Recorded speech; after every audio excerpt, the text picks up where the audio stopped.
সূরা বাকারা। বিসমিল্লাহির রহমানির রহিম। রহমান রহিম আল্লাহ তাআলার নামে শুরু করছি।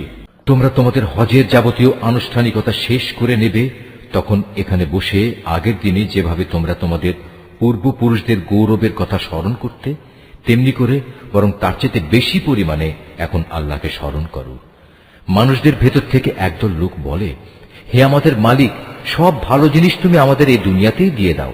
বস্তুত যারা এ ধরনের কথা বলে তাদের জন্য পরকালে আর কোনো পাওনাই বাকি থাকে না। আবার এ মানুষদেরই আর একদল বলে, হে আমাদের প্রতিপালক, এ দুনিয়ায়ও তুমি আমাদের কল্যাণ দান করো, পরকালেও তুমি আমাদের কল্যাণ দাও, সর্বোপরি তুমি আমাদের আগুনের আযাব থেকে নিষ্কৃতি দাও।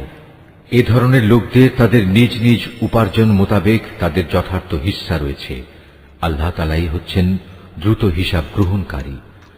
হাতে গোনা হজের এ কয়টি দিনে বেশি পরিমাণে আল্লাহকে স্মরণ করো।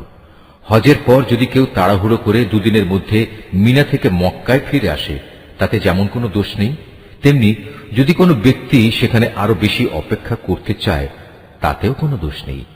এই নিয়ম হচ্ছে তার জন্য যে আল্লাহকে ভয় করেছে।